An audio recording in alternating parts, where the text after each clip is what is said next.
The Cowboys report is going through it because I'm down bad, and I know many of you are as well. It's a safe space here to vent your Cowboys frustrations because it's bad. Quarterback's hurt again. Season is one game in, and it's already on the brink. It's not great. We'll have free videos every single day, season and off season, right here, youtube.com/CowboysTV.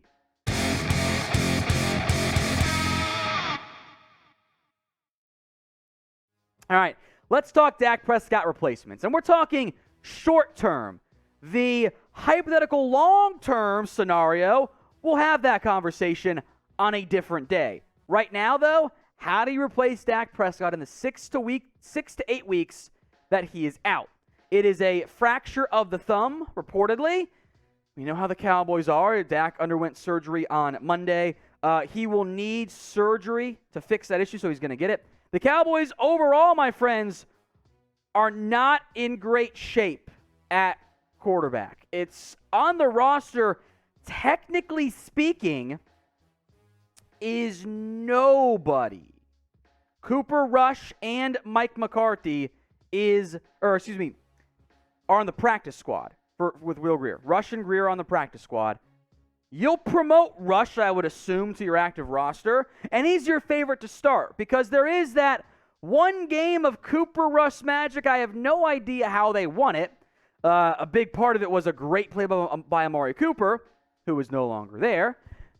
He also had a bad preseason. He doesn't have the arm strength that you want. Will Grier's got more talent, but in a very limited career sample size, 0 touchdowns, 4 interceptions. Not great. Neither guy truly deep down inspires confidence in the quarterback room when the offense is already really, really bad with Dak Prescott, who by far is the best quarterback you've had available to you in free agency or whatever trade options out there right now. It's by far Dak. He's top 10. There's no top 10 QB just sitting out there. Now, of your practice squad QB options, you're going to start one of these guys in week 2. Who would it be? Type in WG for Will Grier or type in CR for Cooper Rush. Let me know who you'd rather start in the comment section. Now, that's more your internal options, right? You got Grier, you've got Rush, and that's it. Externally, you can look trade, you can look free agency, you can look practice squad, and as we'll get into in a little bit, you can also look crazy person in a little bit. I'll explain that. The big name out there is Jimmy Garoppolo. And I continue to come back to the exact same point that I had a while ago. I was worried about Dak getting hurt because he got hurt 2 years in a row. Got hurt again. The options out there do not change your playoff outlook. Jimmy G has a no-trade clause, $7 million salary. It's affordable if you want to, pay $7 million for your backup, which is fine. But your offense was bad. Your O-line was poor, especially in pass. They're fine run blocking, bad pass protection performance. Your receiving core is CeeDee Lamb didn't show up in game 1. He had a drop and they didn't get the ball to him. Jimmy G's a bus driver, and a very good bus driver at that. But if you add Jimmy Garoppolo, and who is the best QB available, so we're clear, if you add Jimmy Garoppolo at quarterback, on the next 6 to 8 games, 7 games since the bye, how many are you winning? Maybe 2 or 3. So at that point, 2 and 6. Why would you trade assets to not make the playoffs? That's not the route I want to go. Jimmy G unquestionably is better than Rush, but your entire offense was such a disjointed dumpster fire that he's not going to come in and fix it. It ain't going to get any better, even if the supporting cast plays better, which I think will lead to more points, obviously, but he ain't saving your season. Remember, we tried this, right? With a name we'll get to in a minute. But first, I want your opinion. How do you want to get QB help? Because you got to pick one of these. T for go trade for someone, F for free agency, or P for practice squad. And that's just promote Rush and Grier and say, is what it is. It's the pinned comment on today's show. If the ad break comes on YouTube, take advantage of it. Head down there, T, F, or P. Let's talk more trade targets. Andy Dalton. Of your trade ones, it's a bit sensible because he knows the offense. He was here in Dallas. Here's my problem. It's the same thing we went through a couple years ago, right? Supporting cast ain't that great. I'd argue it was better than what you have now, though, because all your guys are hurt, etc. Dalton was not great for Dallas. Was he a fine backup? Yes. Does he actually win you enough games that when Dak comes back in 6 to 8 weeks, you can hold out playoff hope? I don't think so. Like, Dalton was bad in Chicago the last time we saw him with a bad supporting cast. Like, Dalton, he knows the offense. There's some value there.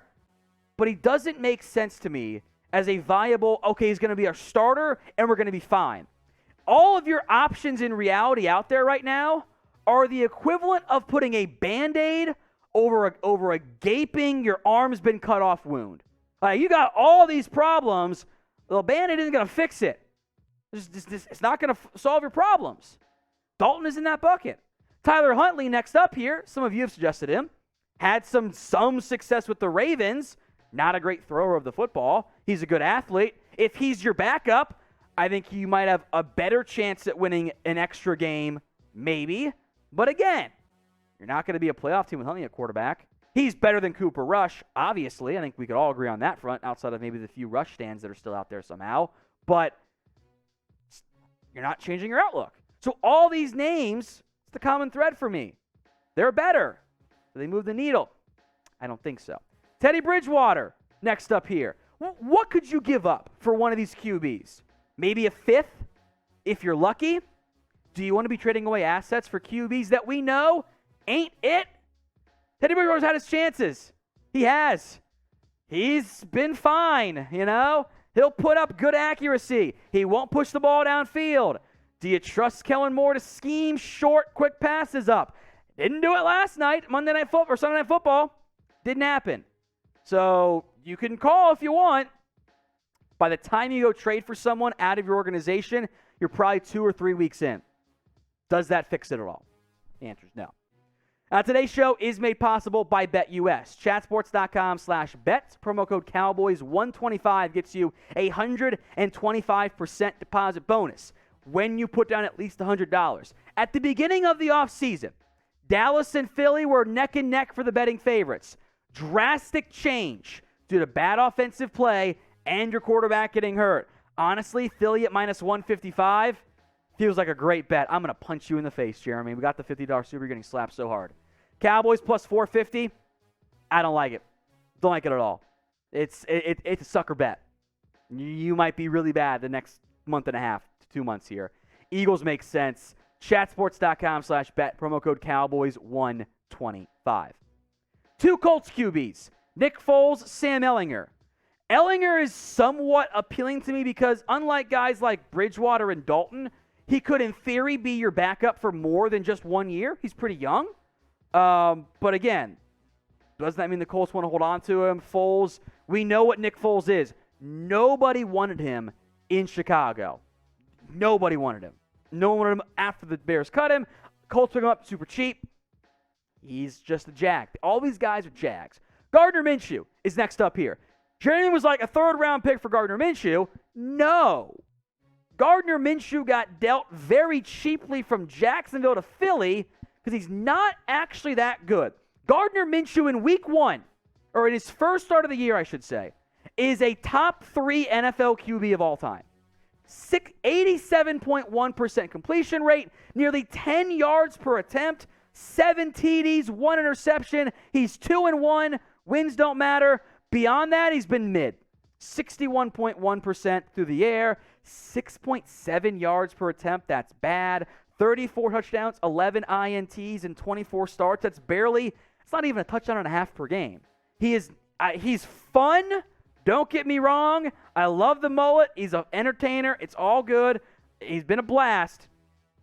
But he's not actually a viable option to start football games for you. Next up is Mason Rudolph for the Steelers. See this name floated out there? He's bad. I don't know what to tell you. We've seen a lot of Mason Rudolph getting chances in Pittsburgh. He's had quite a few starts in his career.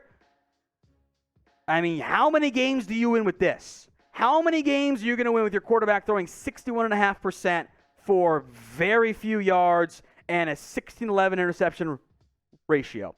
1, 2, if that? doesn't fit for me. Those are your trade options. Free agent options coming up next here. So name a QB you want to add to the roster. Maybe there's a free agent out there. Maybe there is a trade idea you think. I will say this. We got to be realistic here because Mahomes, Allen, Rodgers, Brady, whatever, that ain't going to happen. It's fun, but even Madden won't let you do that one. Let's talk free agents now. This is a rough group. One big name we'll get to here in a minute. Mike Glennon, first up here. His neck is long. That's my analysis. Is Glennon. Now, Brett Hundley has some ties to the Cowboys organization, and I know some people were like, he's good. He's not. He's had chances in the NFL. The Cowboys brought him in for a workout, I think a year and a half ago, and they were like, nah, this ain't it. No. It doesn't move the needle for me. Logan Woodside, a practice squad option. Okay. Is he good? No. Josh Johnson, this one's fun, if only because he gets one more team on his list. So of the options, I actually vote Josh Johnson because that'd be like, hey, new team, it's a fun story, whatever. Here's a name we all know, Garrett Gilbert. Here's your problem. This Cowboys staff, this regime said, we don't like him. Cooper Rush is better. Now, I know many of us did not agree with that, but they made that choice. So he knows the offense. I actually don't mind. I think it's the most realistic of this five, but it ain't your starter. Ain't going to fix anything for you. It's just an arm in case you get a 2020 level of, oh my God, we have no more QBs. All right, big name, Cam Newton. I think of the free agent QBs, he's probably your best one. Here's the problem. He is a shell of his former self. That shoulder injury he suffered, it's not good. Look at his last 2 years of play. Like, that's just bad. That's bad. He's just not that guy anymore. Was once awesome. Don't get me wrong. But that's just not going to work out at all. So, 2 years ago, Cam Newton, sure. Now, no. How about Nucci Maine? Nucci. Gucci Nucci. Big you-know-what DiNucci. I actually, this makes a lot of sense because you got to add somebody to your practice squad. I would bet you sign Ben DiNucci to your practice squad. And I am actually totally on board with that because he knows the offense. You want someone to help throw some passes in practice as needed. He actually played pretty well in the preseason. I don't mind it. He doesn't help you at all win games, but he at least gives you a potential entertaining option. Now, I would be lying to you if I didn't know who you guys were going to try to throw in here in the comments. I've already seen it watching live. Shout out John Kinnon. That'd be hilarious. I've got 3. Let's be serious, guys. Come on. Let's not. If you're joking, it's cool. If you're serious, please seek help. Tony Romo. Not a chance in hell. Romo is 42 years old, a back that prevents him from golfing the way he wants to, and hasn't played since 2016, has the best job ever. There's no way you would want Romo out there. So I know there are and still are the Romo truthers, the Romo deniers, whatever route you go. Put him in the Ring of Honor. That's fine. He is not fixing anything for you on offense, and he's just going to end up getting hurt. I'm sorry. Drew Brees is next up here. You go, oh, Drew Brees, Sean Payton, right? Nah. 43 years old. Had shoulder surgery, by the way, in May. And the last time we saw Drew Brees, it's about shell of your former self. It wasn't pretty. He could not push the ball downfield at all. Drew Brees and Sean Payton, kind of like late career Peyton Manning, could make it work.